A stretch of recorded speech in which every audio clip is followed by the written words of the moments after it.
just hit that button right there. And then when Paul kind of thanks you, you respond to those sorts of things.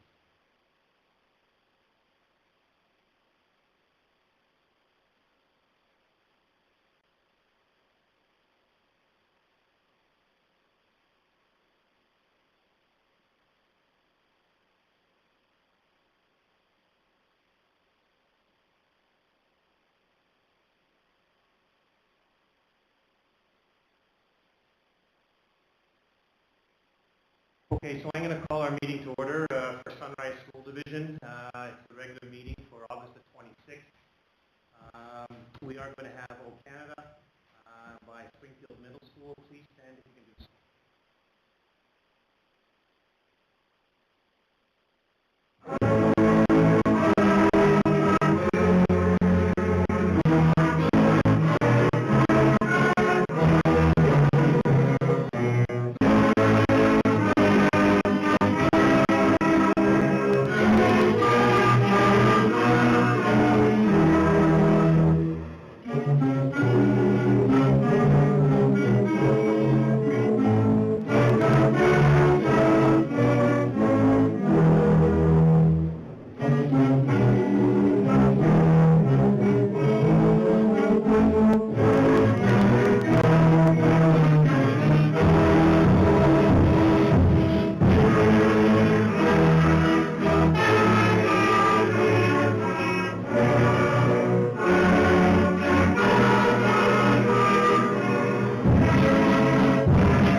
Thank you to Springfield Middle School.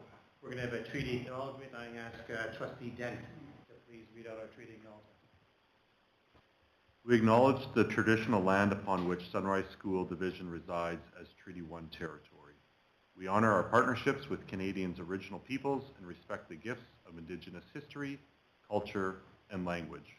We commit to moving forward in partnership with our communities in a spirit of collaboration and reconciliation. Thanks, Dustin. Before we get underway, we're going to introduce ourselves, and we're going to get you guys to introduce yourselves as well. So there are 8 trustees that are here in the building. We have 1 trustee that's online. She'll introduce herself as we go around. So my name is Paul Magna. I'm the chair of the board, and I represent the Powerview area. Trevor Reed, I'm the superintendent of the school division. I'm Jody Thiessen. I'm the secretary treasurer. Laura Spielberg, assistant superintendent. Lorraine Boyson, trustee for Enroll-In. Diane Rowland, trustee for Dugald area. Good evening. I'm Dustin Dent, and I'm a trustee for the Oak Bank area, Ward 4. Hello, Alicia Smith, trustee for Beausejour. Good evening, Donna Wilson, trustee for Lac Du Bonnet. Sarah Scott, executive assistant to the board. I'm Robin Harris. I'm the trustee for the Broken Head region. I'm going to give it to you, Melissa. Go ahead and introduce yourself. Hi there, I'm Melissa Rowan from the Oak Bank area. Thanks. So what I'd like you to tell us is just introduce yourselves, and so that we get to know who you guys are. Why don't I start in the back with you guys so that you've got to meet us? Go ahead.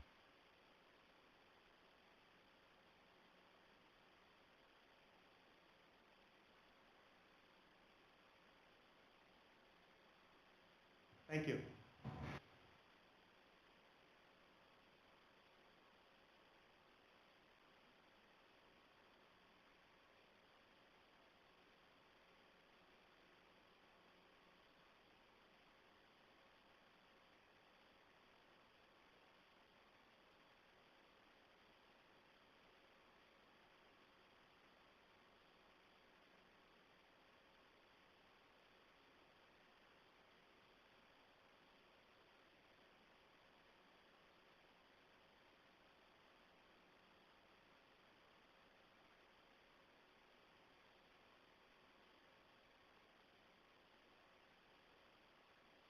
Thanks. Did I miss anyone?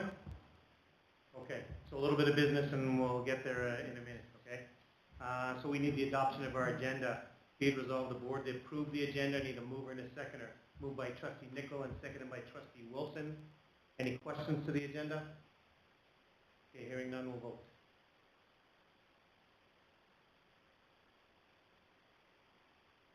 So you'll see that it'll come up as we go ahead and do this.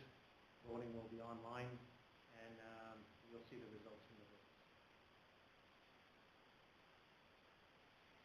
All right, past 9-0. Thank you for doing that. 3.1 talks about chair's comments. So if there's anybody that's online and they're wanting to ask some questions during question period, please send your questions to jody.thiessen@sunrisesd.ca. Put your name and address into the sender. And again, if there's people from the gallery, your questions, you can ask questions during question period at the end.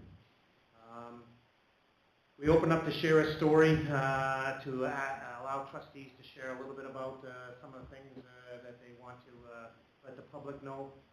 I'm going to start by just saying is that I was at Farview School today, and you know what, it's pretty neat to see when you go into a school and it's spit shine hallways, and our custodians, certainly across in Farview, but across the division, have been hard at it. So Jody, you get a chance to, and Trevor, say something to our custodians, certainly Farview School, and I would suspect that all of our schools look pretty good for the work that's been going on. Anyone else? Trustee Smith. I'm just excited for the new school year. My sons are starting grade 11 and 9 this year, and I'm excited for them to go back to school and get back to my normal routine. Thank you. Anyone else? Trustee Boyton. I'm just going to do a quick share story. The summer in July was a really hot day, and I thought, I'm going to take some ice cream and go to Middle School and see better they're working. So I picked up a bunch of ice cream and I went to Middle School, and I couldn't use the doorbell. So as my ice cream was melting, I ran to all the doors, found the window, tried to knock on the door, just somebody just let me in, and there's nobody I could see, so my grandkids up there. I had good reception. Thanks, Lorraine. Anyone else? Trustee Harris. I stopped by this room at noon today. I had heard yesterday when we were doing agenda setting that all the new teachers that are coming to the school division this year would be having a luncheon here today and a little seminar somewhere afterwards. And they were all very hungry for knowledge, to learn what to do in the school division, not for lunch, but for knowledge. So this room has transformed itself.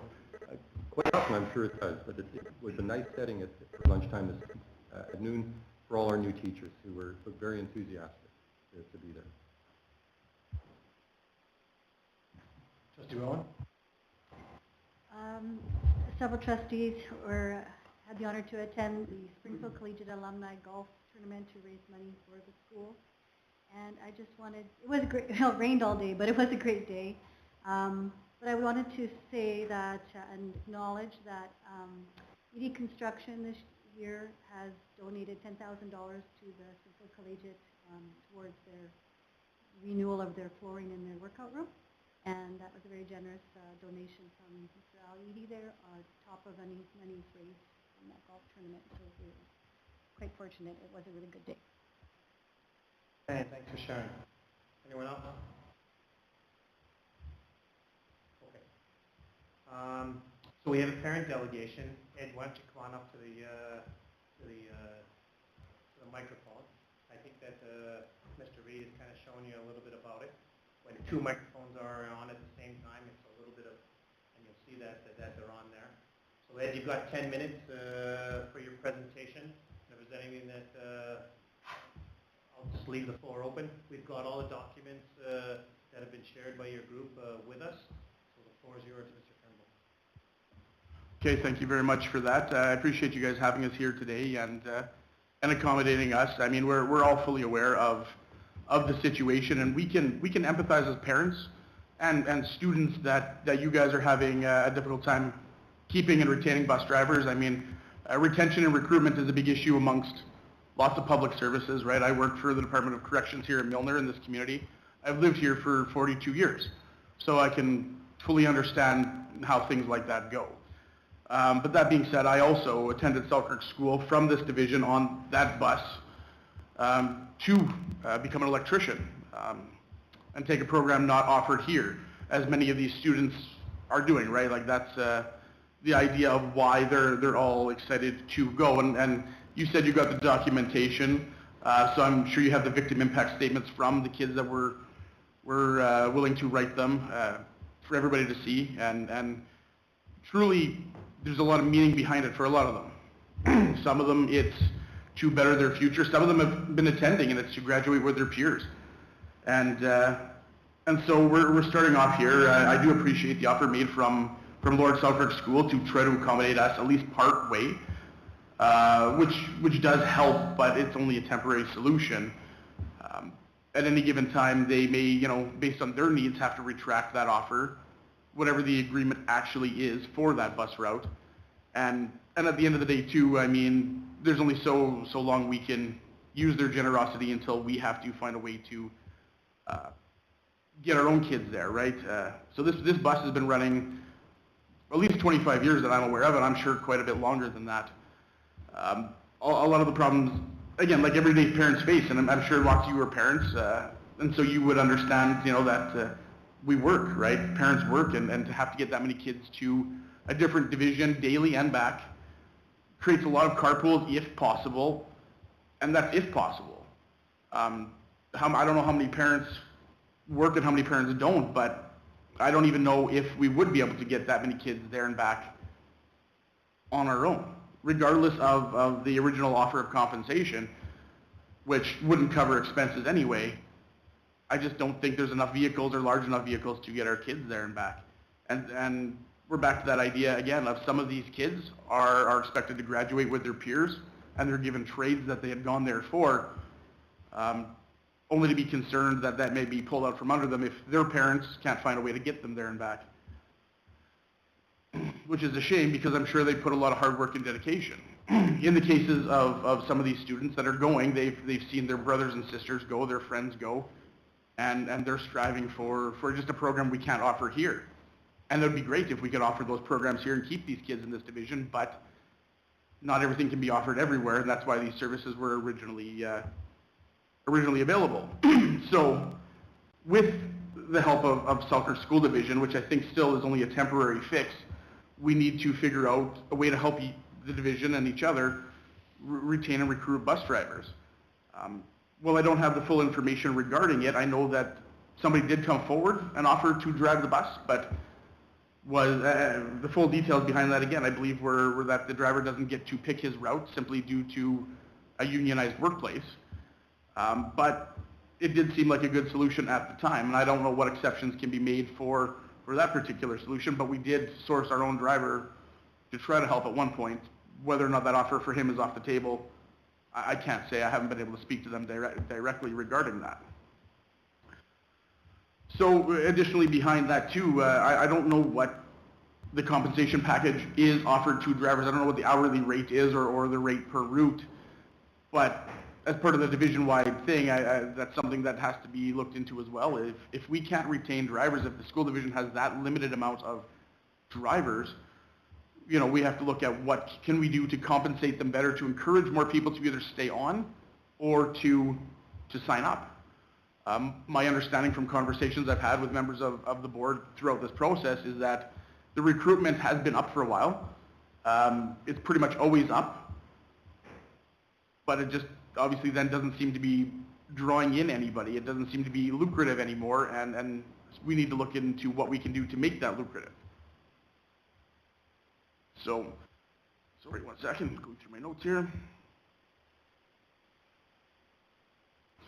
And then another point that we've had discussed as parents, as students here, was the fact that I still believe there are in-town buses.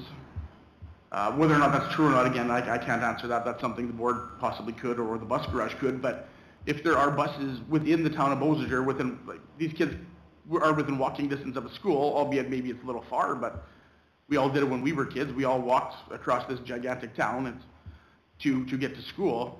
If we're offering in-town buses, but we're canceling buses to out of town to a different division, right? That's also something that perhaps we need the opportunity to take a look at and see what we can do to alter some routes. Again, there's no great solution for this unless a bus driver walked through the door right now and said, sign me up. But at the end of the day, these kids have goals and aspirations that we just can't offer here inside this division. And we need to, as parents, as students, and as a team, try to figure out a way to get them there so they can meet these, right? This is our future. For most of us, we've already got our careers. For most of us, we already know what we're doing. These kids don't. The future is whatever they want, but to cut them short now just seems a shame to them. So that's basically the presentation we have. I mean, things were a little bit different. We wanted to talk originally about the financial compensation offered, which wouldn't suffice for more than a month for most families here that we're going to create a carpool. The situation slightly has changed with the offer from the Lord Selkirk division, and the full details regarding what that entails. Again, we don't have the full details. We've just got the email that everybody has, where they're willing to meet us. That helps for some, but it's still quite the jaunt for others. Halfway is better than all way, but excuse me, sorry, that still means we still have to come up with however many carpools to get however many kids to these two set locations. And I still think we need to figure out a different way to get them there, right? Drawing all these parents to go to Selkirk and back every day, you know, is a lot harder than Tyndall or Dencross and back every day, but what do you work, right? I mean, I work 12-hour shifts to 18-hour shifts. That leaves no time in between for me to be able to transport my child to that point. And I don't know how to accommodate that otherwise, right? None of us here that have children or careers could split our shift up during the day most of the time to accommodate that. So again, something we all need to look into and work on together, and hopefully I covered everything that we had in our discussions, and if not, well, I apologize. Thanks, Mr. Turnbull. We always know that it's not always easy about coming and speaking to a group, so we appreciate you coming and doing that for your group, to the board. I will ask trustees if there are any questions or clarifying questions that you have for Mr. Turnbull. Okay. So, Mr. Turnbull, and to the parents and to the students, we heard you loud and clear as to where things are.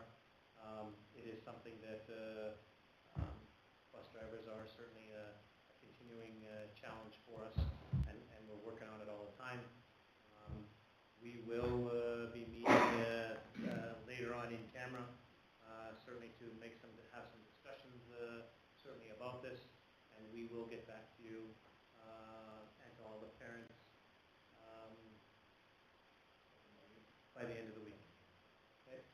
We will get back to you, and thanks. So, but again, thank you for going ahead and doing this. I think the 9 of us, 8 trustees here, and the one that's on the phone, certainly got a chance to listen.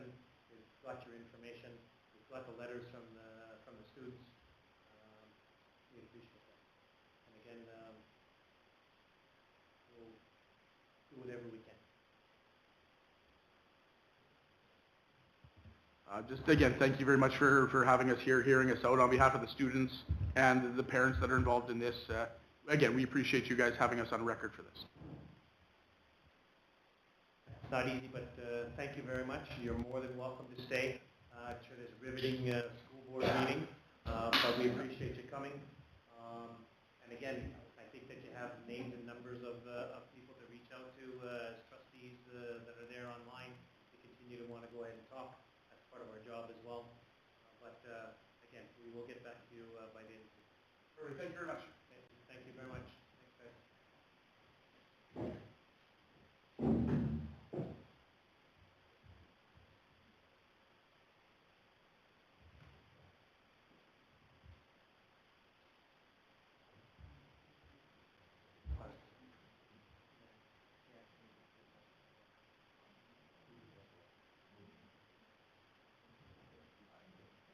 All right, we're going to move on here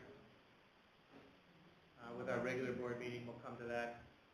So we have our minutes from June the 17th. Be it resolved that the board adopt our June 17th regular board meeting minutes. It moved by Trustee Dent, seconded by Trustee Boyson. Any questions on the minutes? Hearing none, we'll vote.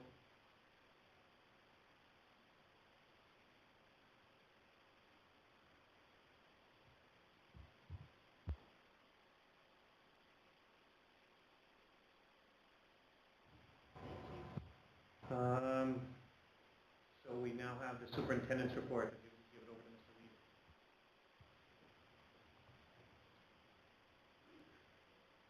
Reed. Yeah, just a reminder, I'm sure as everybody knows that the new school year is about to start. And first day our schools are officially open, of course, is Tuesday. No students. That's an administration day for our schools, and students will be arriving on Wednesday.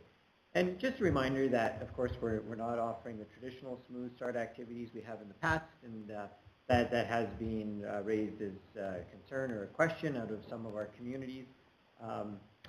But also a reminder that we did offer our schools the opportunity to have a smooth start on the Wednesday, but they would have to count it as one of our 10 administrative or closure days. As a group of principals, it was pretty much unanimous that that they value those days at other times in the year for other activities. And so again, this year we're going to see a variety of schools doing different things to welcome students back in capacities. I know we have some schools that are having some events on the Tuesday or later in the week. We also have one school that's doing a little bit of a smooth start in groups on the Tuesday afternoon.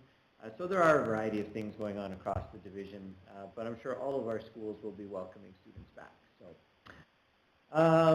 just a reminder about some of our new faces. We do have one brand new administrator, Mr. Cullen at SCI, and then we do have some familiar faces who are in term positions in our schools who are now in permanent positions, and those are just they're listed as a reminder of some of our school leaders.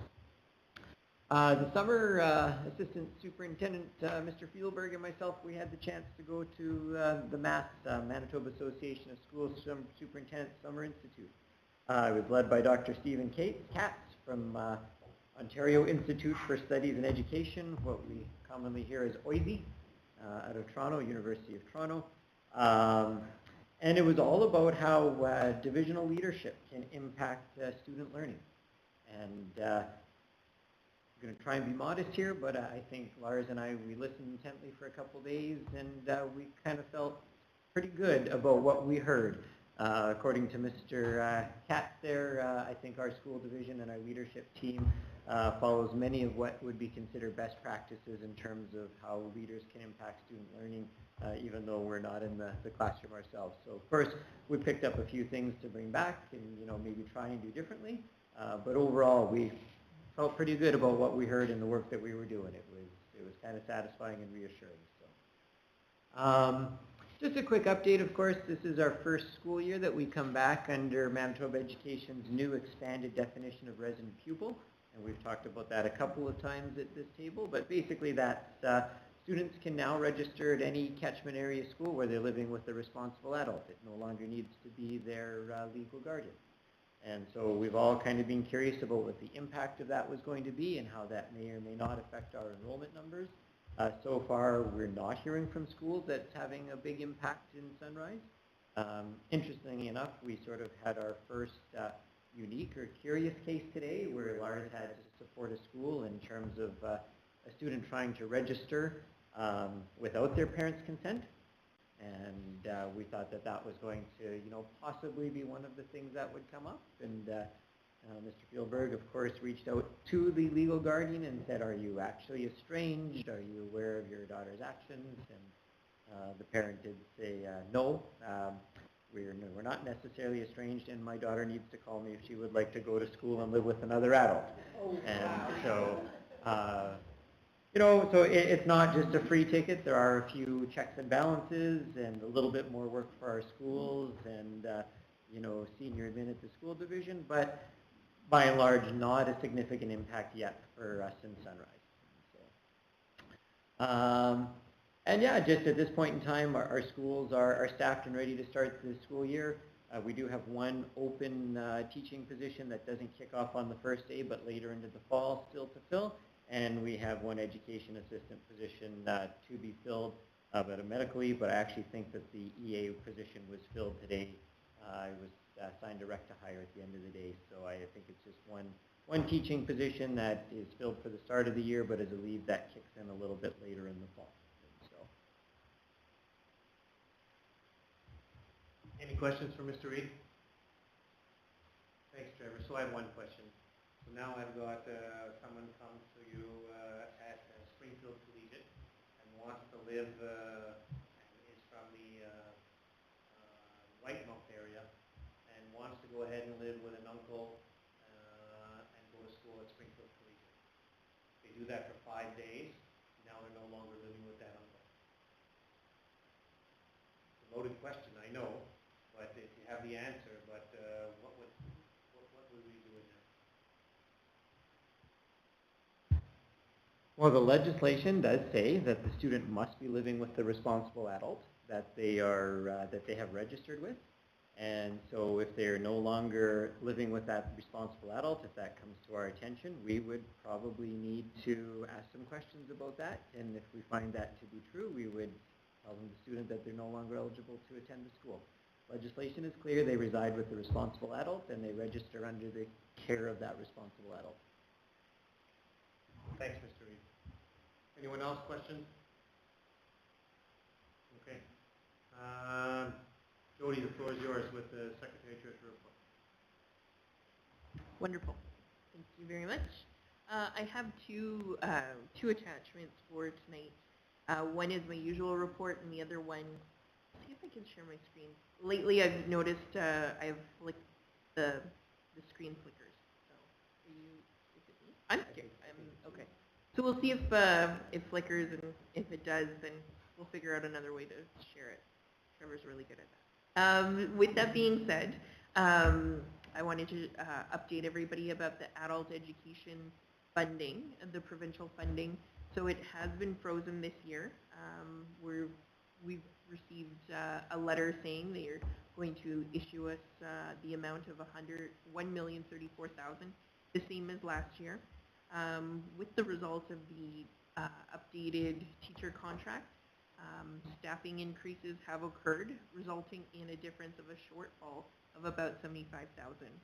So without getting into too many details, just wanting to update the board and the public to let them know that we are looking into it. We're in discussions with the province about the funding, about our options, what's our next steps. And from there, we'll present maybe some options at our next or a later board meeting to advise them if the funding is still status quo or if we were successful at changing that. And now I have my purple screen. So, no, it's fine. Yeah, you could. I'll shut mine off. But the other report is pretty lengthy. I haven't given all the details of what all the departments have been doing in detail. We'll have a presentation from maintenance later on in September where Neil, our new maintenance manager, will probably give you a greater detail. But in the report, you can see that finance has been working on year end, as they should be this time of year. A new thing for parents, and later on in my report, I identify it. We are working on an online payment system. So we are bringing Sunrise into the 21st century, where we're going to accept online payments. We've had a number of parents. I've had families come up to me and say, can't I pay with credit card? There's other school divisions that do this. We are working with Kev Group Solutions, who is very successful at implementing online payments with other school divisions, specifically ones that use PowerSchool and the student information software that we use. So they integrate well together. So what that means for families is when your teacher says you have fees due for a field trip and an online form, we can get the parents to pay online and they can fill out the form online. We are still working in the process of tweaking it, so please be patient with us. But we went through 2 weeks of training with the secretaries, not a full 2 weeks, but a couple days in the last 2 weeks of training with the secretaries. I'm sure they all feel overwhelmed, but I think they've done really well in the training, asking some really good questions. And I will be meeting with the secretaries on Thursday to talk about other things, concerns that they may have. We're hoping to go live the first week of September, knowing that not all schools are going to be ready. But we will work on targeting some of the areas. Some schools just may not feel ready, but we will get them up and going, and we'll be working on this online payment system. So we're pretty excited. So that's been making the finance department pretty busy, working alongside ICT. So that's been one thing that they've been focusing on. Transportation, as always, they've been busy trying to recruit drivers. But I should say that the bus garage did receive a visit from Manitoba Transportation. They did receive an inspection, and a total of 26 buses were inspected. We'll get a full detailed report on the results of that. So we're still waiting on the results. But I would have to say it was pretty intimidating when I rolled into the transportation office, and there were 3 provincial trucks all lined up, and they all wanted to take a look at a number of buses. This is a routine check, but it was, so far the feedback was, there were some things that they made recommendations, but nothing too extreme where we're parking buses. So overall, if there was a big concern, we'd be talking in camera about this. So I think we're doing pretty good right now. So way to go, transportation. Purchasing was busy with coordinating delivery of furniture. We received the last batch of task chairs, my understanding was last week. But there's always additional classrooms we may have to find furniture for. So we've been working with one school this week to try and make sure that we have enough desks and seats for them, but purchasing is busy working with them on that. On top of that, as always, maintenance is always busy with doing things, and I have some pictures here of the Beausejour fence. We talked about it a couple months ago about how the safety concerns are at the Beausejour early years, where students and families are crossing the road where there's a busy traffic with construction. We're hoping this fence will mitigate and deter folks from doing that, as well as the ongoing project of communicating with the town of Beausejour and working with them on better crosswalks and better safety things in that area. So that'll be the next step, but I'm happy to see that the fence has been installed. A couple more pictures in the report just to show what everybody's been talking about, shiny floors. These are some pictures from Edward Schreyer School.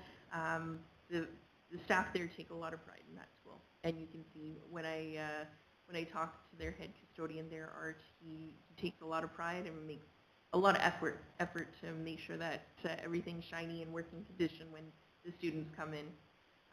So yeah, they've all been busy, and I think we'll have probably some pictures later on in September of the SCI gym floor or not gym floor, the weight room floor and other projects going on. Thanks, Jody. Any questions for Jody? Trustee Nicol? Did you get a phone call from a ratepayer asking what the cost of the fence was? No, I have not. Well, you might be expecting one. You might be getting.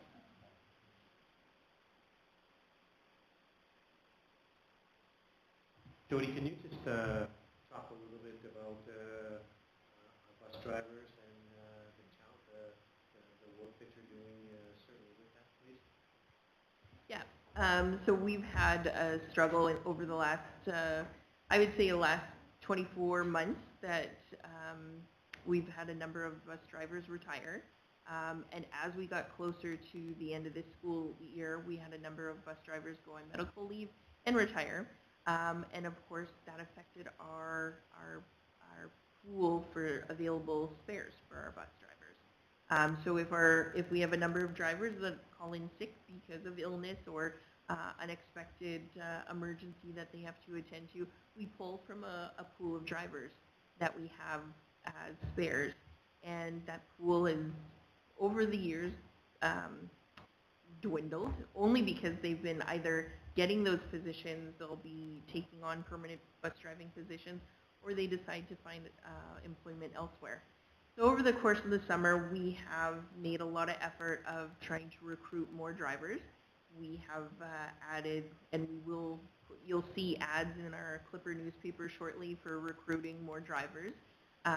We've also had signage put into arenas, hockey arenas, curling clubs in our Sunrise area, so people are aware and they can see that we are looking for bus drivers.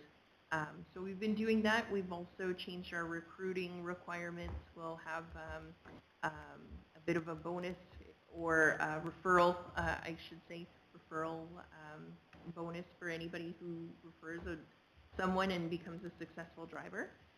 So that is in play. So there's a lot of work being done. We've been successful of getting at least 6 drivers in the queue waiting to be tested on by MPI, so we can put them on behind the wheel and drive for on our buses. So Jody, this isn't a new problem for us. I'm just trying to recap. You've been together with transportation. We've been trying to aggressively recruit drivers probably for the last 24 months. And we have been successful about bringing some in. We have some attrition certainly with us as to where things are going.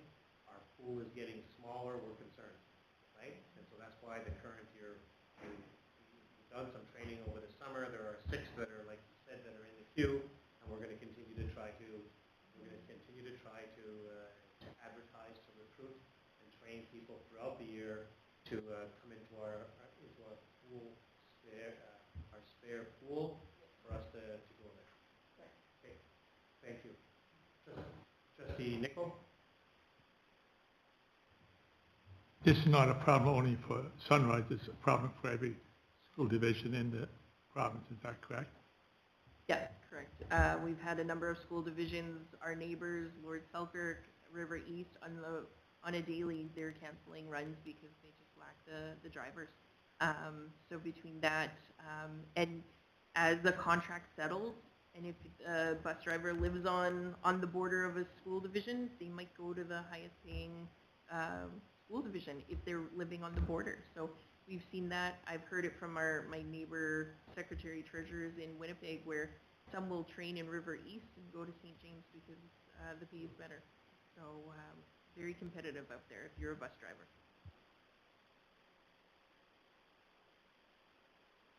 Thanks, Jody. Anyone else? Questions for Jody? Alicia, Trustee Smith? Mine is about the online payment. Is it only credit cards, or are they going to take Visa debit too? Because that'll be a question I know I'll probably get. Yeah, it sounds like we're setting it up that Visa debit will be allowed. We're also going to do e-check.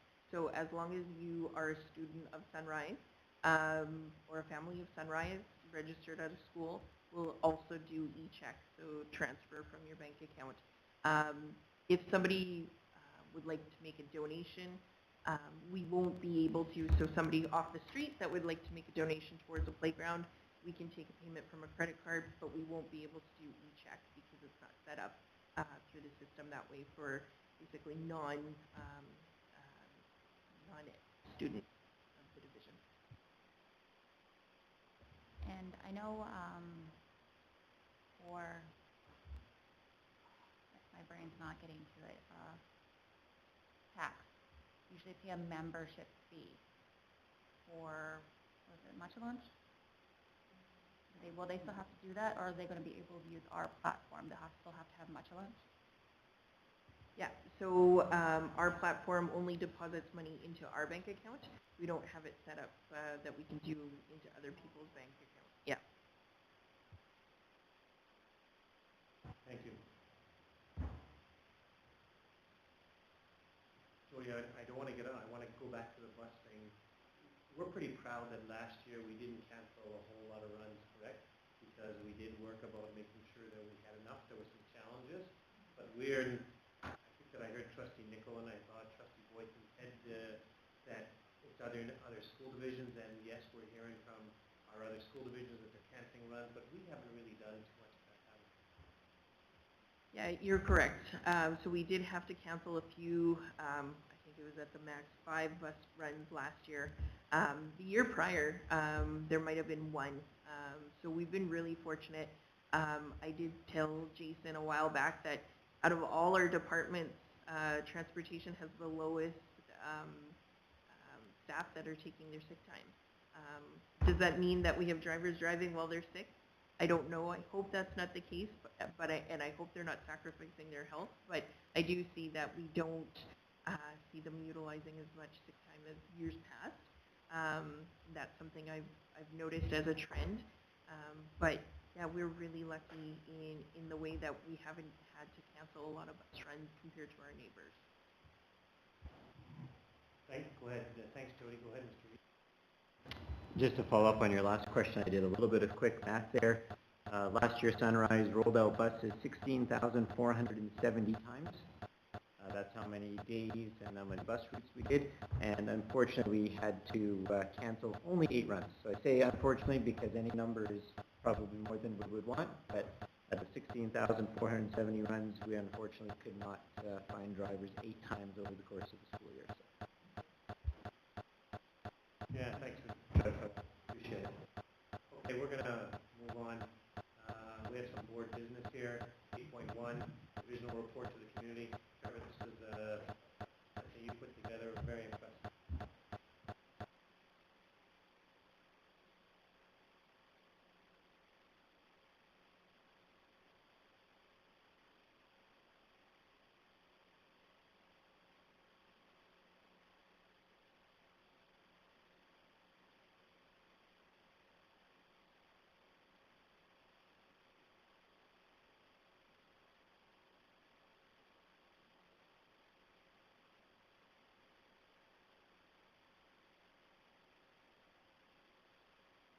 Sorry, it's not. And so just to go back, just, thank you to our schools and Jennifer Baker for, sending in the information and compiling it.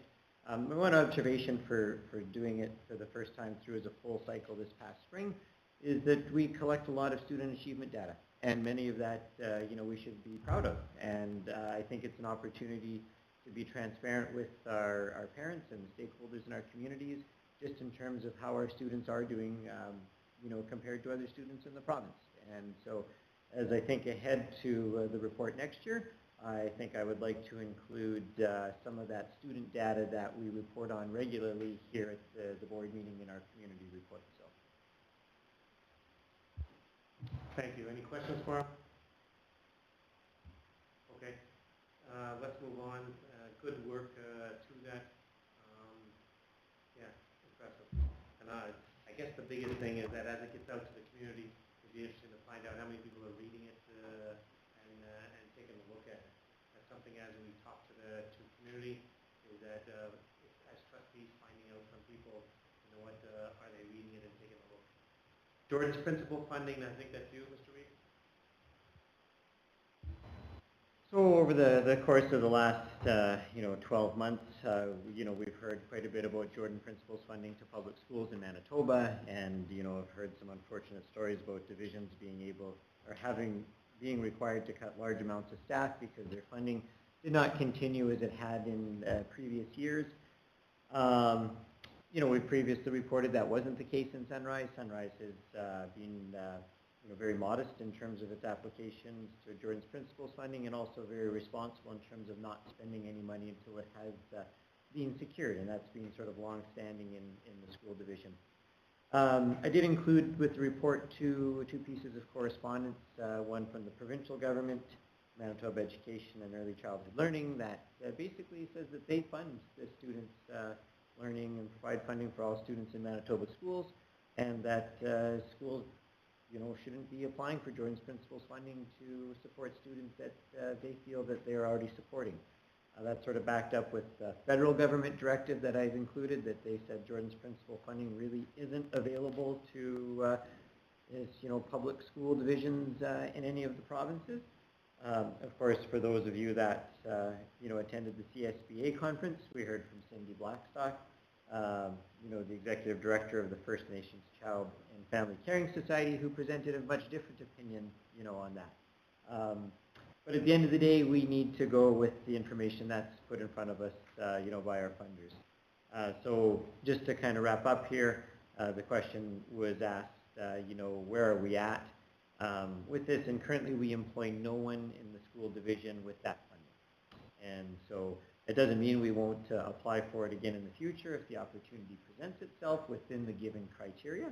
But again, we will not be hiring or spending any of it until we get, applications that are fully approved and the funding in hand, so we don't get caught, in a deficit position. Any questions for Mr. Reed? Thanks, Trevor. This is you again, the board reporting schedule. We have some motions here, but I think that you're going to speak to the additional reports that are going to come through. Yeah, I'll just speak quickly. The additional reports on there is data that we're collecting, we're working with anyways. And just to be transparent with the board of what's going on in the school division, I made some recommendations about adding 6 reports on there. I think, 2 of note is in the Indigenous academic achievement. We do get a grant from the province. We collect quite a bit of money there, and so reporting back to the trustees on where that is and some of the initiatives going on in schools. And I think it would be beneficial if a couple times a year we got an update, on what our program leaders were doing and the work that they were doing in schools. And, just so we know what's going on there. In terms of the reports that are removing, the board traditionally saw math pacing and sequencing. That would be associated what we commonly refer to as the NAP program, the Numeracy Achievement Program. But really that report it didn't contain any student achievement data. It was basically an annual repetition of the program parameters and what was going on in schools. And the student engagement activity report, the board did make that request a couple years back, and I think that cycled through 2 full years.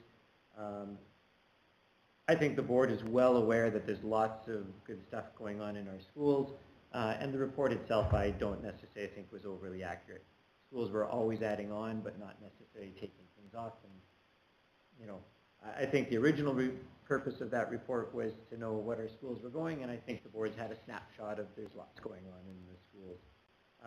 One report is just being renamed. That's the student presence and engagement report to severe chronic absenteeism. That's just to match language that the province uses. And then one other piece of feedback from last year was just maybe on the day that we have the audit, we should not have another school presenting because that just turns into a long meeting, so I made that change. And then just one other slight change is we do 2 program reviews each year. We'll present the first one in December, and that's the Ukrainian language one, because I think the board wants to make some decisions about potentially adding busing for that program, and that would be a budget decision. So having that information on that program review prior to budget, I think would be helpful. So just a couple of little typographical errors on the report that were caught by a couple of the trustees, so I'll make those changes, but nothing really substantial there. So that's the new board reporting schedule that's putting forward for approval. So.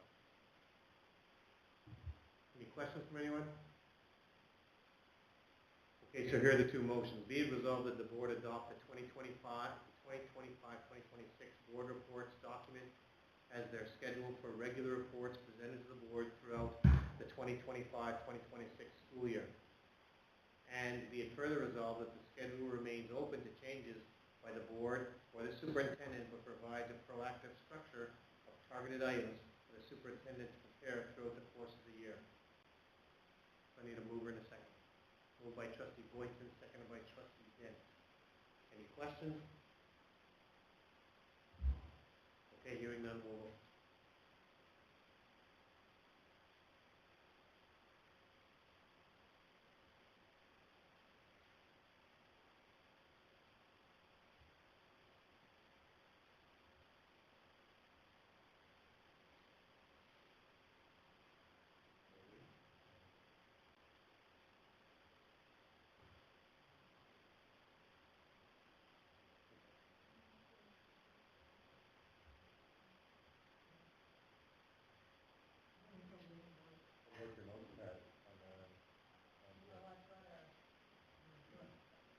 right, thank you, trustee Wilson. We got 9-0. No, all good, all good.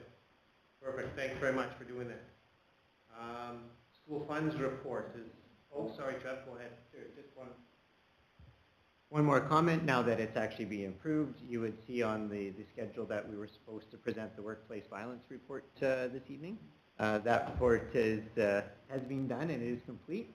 It's just we're going to run it through the Workplace Safety and Health Oversight Committee the first week of September, and we'll bring that back to the next meeting. And that will be the full report that was presented last year with all of the details. We'll do that in camera. So. Thank you, Mr. Reed. Did I miss something, Mr. Harris? Oh, no, not at all. Okay. 8.4, the school funds report. Is that you, Jody? Usually with this report I provide a huge analysis summary, and this time around I hadn't had a chance to sit down and review and give you guys all the wonderful numbers of excitement in a report. But verbally I can tell you, compared to last year, the school funds grew by $30,000. The year prior, it was school funds grew $78,000. So it appears that schools are not holding on to the funds. Looking at what some of the reports are presenting, there are some that are growing because they have a special event or a special project that they're raising their funds for. Others are seeing business as usual transactions like canteen, vending machine, those kind of things. What we're seeing and conversations I've had with those principals are, you know, how much are we planning to grow these funds, and what are the causes? So when we look at canteen or vending machine, to replace those pieces of equipment, we're into the thousands of dollars. I know in the canteen it's for a commercial grade kitchen or commercial unit of anything, you know, it's a couple $1,000 to $10,000 to be replaced. So I can understand that it is a contingency, or if it's a replacement for future canteen needs, even a vending machine is several $1,000s. So I can understand some schools want to have a minimum balance in their canteen fund or a vending machine fund, just to make sure that if that unit decides to, you know, end of life, they can go and replace it and not miss out on giving the students an opportunity of using the vending machine or a canteen. So those were common things. What I also saw were some areas where some schools inherited or some principals inherited maybe a deficit in an account balance, and it's their first year taking over the school. Now what do they do? So it's a bit of a learning curve in navigating. A simple fix would just move money from a general fund to offset those deficit account balances. But other times they want to take a challenge and take a look and see, is that account even needed? Is that something that the school's even doing anymore? It might have been a project that was a couple years ago and now nobody's touched it. So it's a good opportunity when we do get a new school administrator in, we can have those conversations about what do they want to do. Sometimes they don't want to make changes right away. They want to understand what the needs of the school is. Year number 2, later on in the year, we'll have those conversations and see, is there a need to have those accounts? So those are things that you'll see. A lot of comments in the designated purpose of the fund. They'll indicate if they're ongoing or if it's something that's a special project. So I find that the schools are getting better at providing detail in these reports, knowing that it comes to the board. Some I still see that I need to work with the principal or whoever's completing the reports as to, you know, the information that they're providing. They have to provide a little bit more information because it's too vague. So those conversations are happening as well. But if anybody has another question, I can see if I can answer it. Any questions for Jody? Trustee Harris? In a couple of cases, I've noticed that a line item for a school will have a negative balance. In a couple of cases, it seems significant to me. How does a school work out of that deficit? To me, they're short money. Are they taking it from somewhere else to do that? Yeah, that's the difficult part where there are some flexible accounts that they could have in school funds, like the general fund. Those are funds received for just a general purpose. So the school has spent those dollars for the purpose of the students, and it ran it into the deficit. Often there's a request to transfer it into or from general fund, or sometimes it's excess funds in vending machine to offset that deficit. And other times they will work out a plan to get themselves out of there. Sometimes it's an event that they knew was going to maybe not make as much money, but plan another event that'll try and get them out of the hole. Other times we'll have a conversation about, we can't do this anymore. I haven't had a major serious conversation about that, but I've had a little, some indication of saying if it's not profitable, it might be something you won't want to go forward with. It gets difficult because it's opportunity sometimes for students to learn and be experienced and exposed to it. So they may run a deficit and offset it with a general fund instead.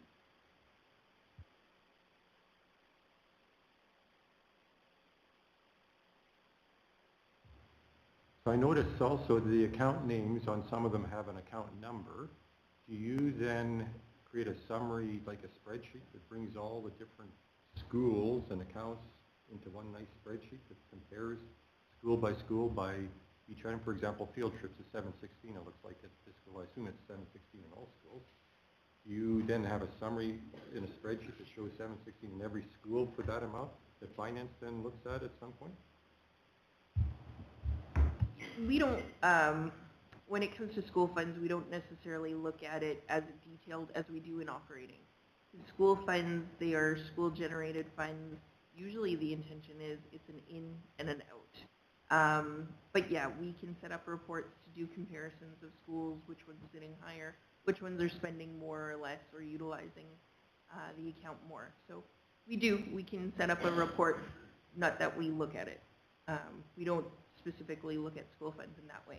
We'll look at the school and the overall balance and have those conversations about areas of going into the deficit. So you're not creating a summary report, but because there are account numbers, it would be a simple task to create a summarized report, like if there was a need. Thank you. Anyone else? Okay, we'll move on. Thank you for that, providing that information. Inaugural meeting. So what you have there in front of you is a list of what people go ahead and do with regard to positions. You also then have a list that was sent out that Sarah already sent out to you, and that will happen at our next meeting, September the 2nd. Any questions on the inaugural meeting or the process? Okay. Thank you for putting that together, Sarah and Kev. Daycare update for Anola and Centennial School. I think that's you, Jody? I'm not going to share my screen because I know it's going to go purple. So, but the report's in front of you folks. It's not a great, exciting report at all, unfortunately. I know a lot of our members from our community was looking forward to seeing a daycare in Anola and Centennial or in the Lac Du Bonnet area. We have a lot of families in that area that were looking forward to it. I know they've reached out to me several times saying, when is it starting? When are shovels going in the ground? Unfortunately, in July, we received a letter from the Deputy Minister, Brian O'Leary.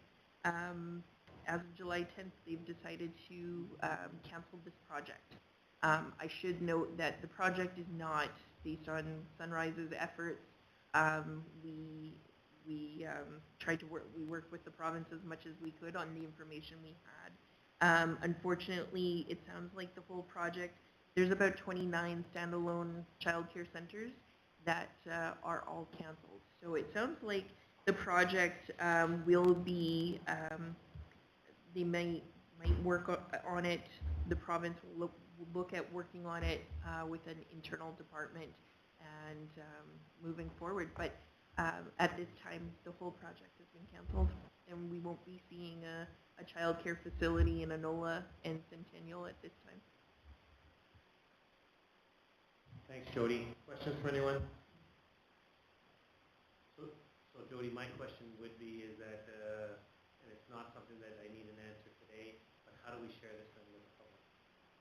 So for instance, it's here tonight, but how do we let the parents know in the Enola area? I don't know if that's something that you were going to bring up. Okay, go ahead. Just a couple things first. Like, first off, they started talking about, the sort of 29, standalone daycare center and how it's been canceled. And further down in the third paragraph, it talks about as part of this project, I'd like to clarify that school district will be responsible for planning and selecting licensed childcare providers operating these centers. The first someone said they're canceled, what centers are you looking to hire to operate? I do think something has to come up because we attended our nursing committee forum, and our municipalities at our last meeting have thought that it was the school divisions that weren't really backing up on this project. We did clarify at the time that they have nothing to do with us. It's all the province that we're providing the space for. So that's as far as we can go until the province moves. So I do think something has to come out in the local paper saying that, project has been canceled and that we have no involvement in this cancellation. So I know it's going to be a lot of disappointed people out there. So, you know what, so that was the point, is about going to the public, but it's also less about going to the municipalities. We need to get the municipalities to help us lean a little bit onto the province, because we did come out very excited to the municipalities to tell them about this. They were all they were excited as to where we were moving. It was thought from the municipalities that this was a Sunrise issue, and it's not a Sunrise issue. And so I think that, Trev, if there's something that the two of you can work on about how we get information out and also out to the municipalities, because at the end of the day, when we go to face the municipalities, I don't know when our next meeting, when those meetings are, they're going to be asking us that question. So let's be proactive and get that information. Pardon me? Yeah. Let's get that out. So we want to think about that. Go ahead. This did come up very briefly on a call this morning, the back to school call with the province. And it does sound like it is the province's intent to eventually move forward with the 29 sites. To piece together everything I've heard in the past, in the media around the former government tendering these sites in sort of a modular format with, I believe the company's name was John Q. And so they've canceled the contract with John Q. So they're no longer supplying the daycares and going forward with the construction under that format. It does sound like they are going ahead after there's been a new procurement and tendering process undertaken, and they find a new way to construct. Time frames are completely unknown, but it does sound like it is the intent to move forward with the 29 standalone child care centers, as they were previously promised. We just have no idea when that's going to occur or what that process is going to look like at this time.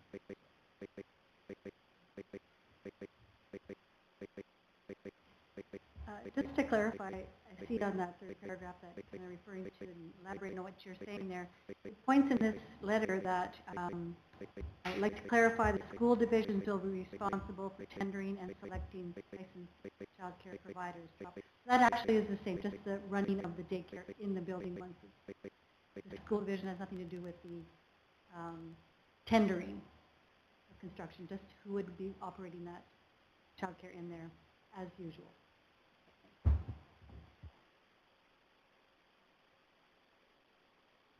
Quick comment there. Sites are tendered and built. That's all the provincial responsibility. Once it becomes turnkey, it's handed over to the school division. Then it is the school divisions to find the operator to run the facility. We had a tender prior for our Dougald location. So prior to this letter, back in May or June, I found the old tender. We were ready to dust it off because thinking that we're gonna roll out with it. So I was actually working on that. So I guess I just pushed pause, but yeah, we were ready to issue a tender because the timeline for these projects were this fall and early spring. I said though, but Trustee Boyson is right. The perception is from the municipality that it was the school division that was causing a problem. And so I think that part of it is that just publicly it's not the school division we're looking for. And great, when it comes around is that we're all in. And that's something that we just need to make sure that we share with the public and also then certainly with the municipality. Okay. Thank you. Anyone else? Okay, 8.7 is the Broken Ed subdivision. This is for information. Anything further you want to share to this, Jody? No, not really. I think there's the letter. The subdivision is actually pretty large, so that'll have an impact on our schools, and we're going to ask for money for buses, and we're going to ask for better sidewalks so we have a safe place for our students to walk. The information's there, and I hope they take that all into consideration. So there is a letter that we're sending off. We'll pass the letter around with regard to this, and then certainly asking for what Jody's talked about is, making sure that there's sidewalks and those kind of things as to where we are. So this is going around so that you can go ahead and take a quick look at it. I'll leave it forward to the package.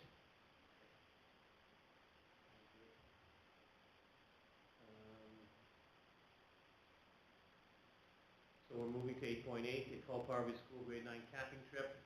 Be it resolved that the board approve in principle the Ecole Parvey School Grade 9 camping trip to Mascot Project September 18th, 19th, subject to the superintendent's final approval.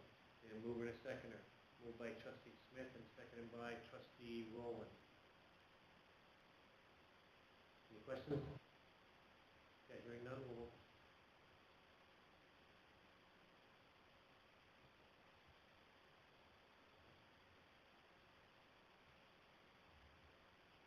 pass 9-0. Thank you for that.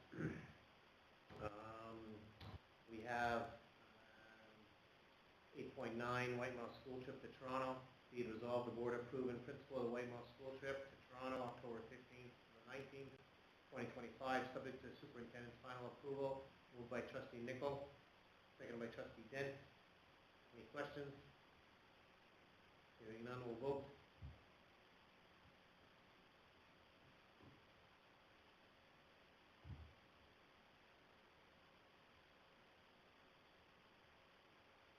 Pass 9-0. 8.10. Be resolved, the board postpone the approval of the Whitemouth trip to Costa Rica spring break 2027 until the superintendent can provide a report on the Government of Canada Tribal Advisory to Costa Rica. Pardon me? You read the right one. Oh, you read the right one. We're just tricking you, Don. Yeah. Moved by Trustee Nicol, seconded by Trustee Boyson. Questions? Hearing none, we'll vote.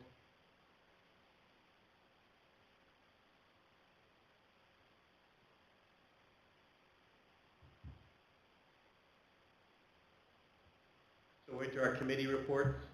And this is, I think, the last time for these exact committees to report until we get to next Tuesday. So the policy committee, Melissa, is there anything that you want to share with regard to policy?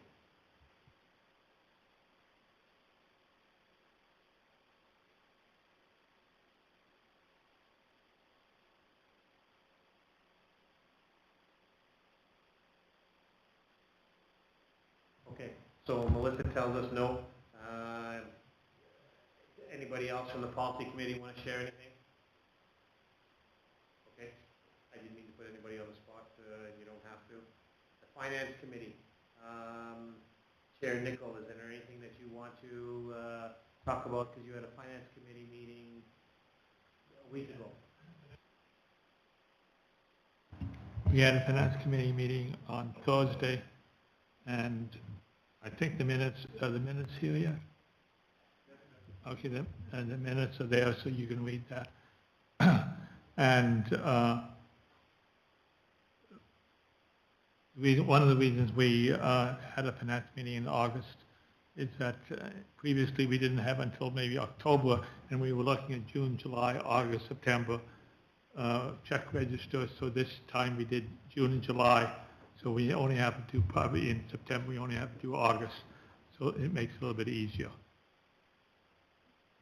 All right, so are there any questions from the minutes that were there about the committee for anybody that's on the finance committee or to Jody? Okay, there's not. Thank you. So the check register, be it resolved that the board received the June 2025 check register. The total amount of checks issued is $9,246,919.09, reviewed on August the 21st by the finance committee for information as submitted. Moved by trustee Nicolin, seconded by trustee Boyson. Any questions on that? Hearing none, we'll vote.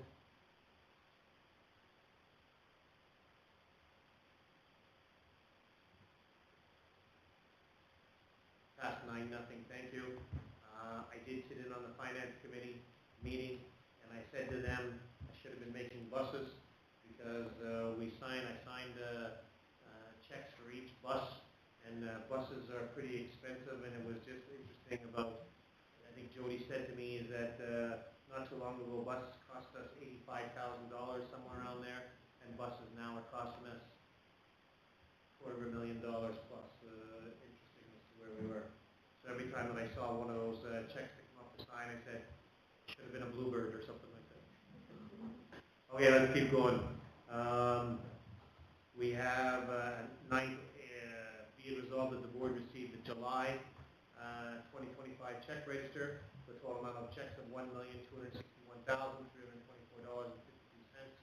Reviewed on August 21st by the finance committee for information as submitted. Moved by trustee Nichol and seconded by trustee Rowan. Any questions? Hearing none, we'll vote.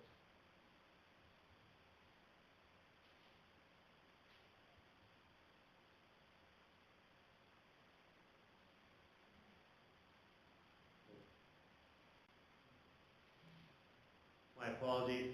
Got to get my R's rolling. It's roll-ins and not roll-in, so I apologize for that. We don't have anything from the Education Foundation Committee, and I don't believe that we have anything from the ad hoc land planning committee. And if there is, I'll wait to hear from the groups. So I hear there is not. Okay. Professional development. So a reminder. So Lorraine was pointing out that October the 20th we have the Northeast Men's Forum. Please put that into your calendars because obviously that's with our municipalities. We have the MCA meeting that I talked about a little bit earlier. So those are some dates that are in there. Just put them into your calendars, or Sarah's going to put those things into our calendars for us.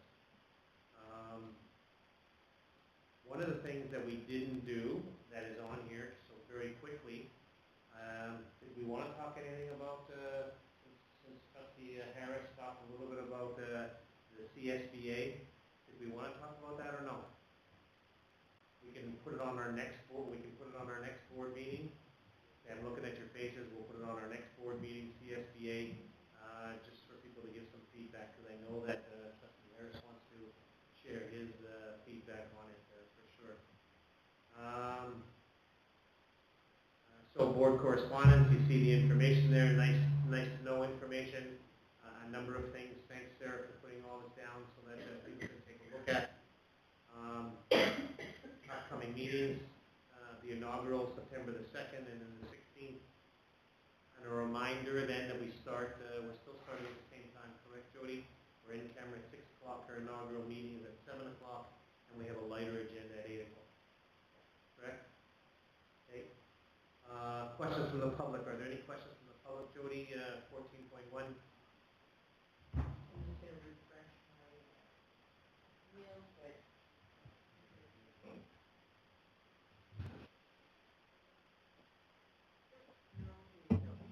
So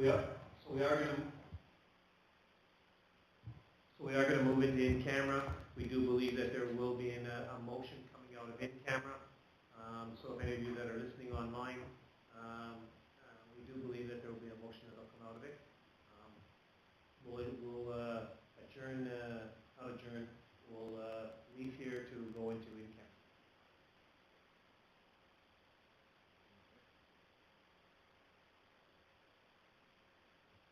Do we want to take a break? Anybody need a break to washroom or anything like that? 2 minutes for me. Okay. Am I the only one? Let's go. Youngest person in the room here has got to go to the bathroom? Oh my Don't worry, God. I'm right. Daytime, I won't wash my hands.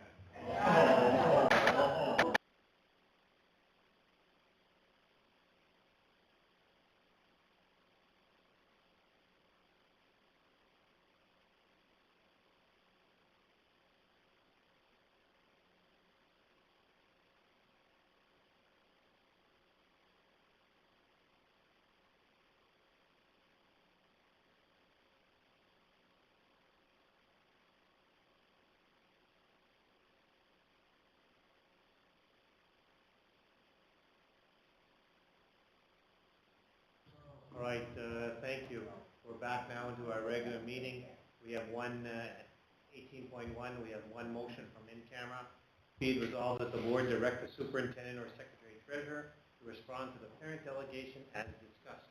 I need a mover and a seconder. Moved by trustee Boyson, seconded by trustee Nichol. Any questions? Okay, hearing none, we'll vote.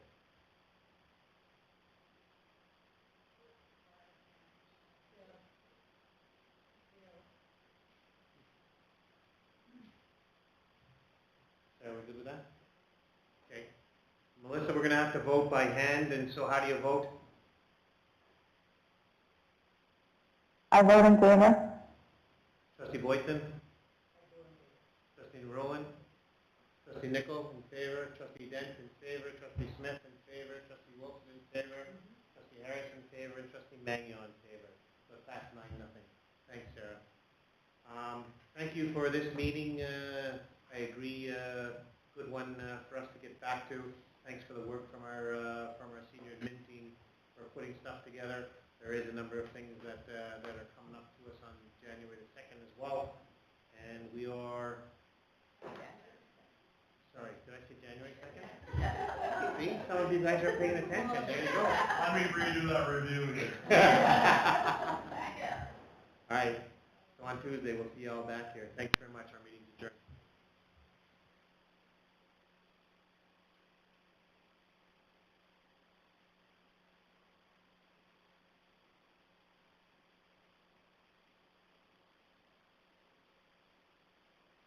Thanks, Melissa. Enjoy.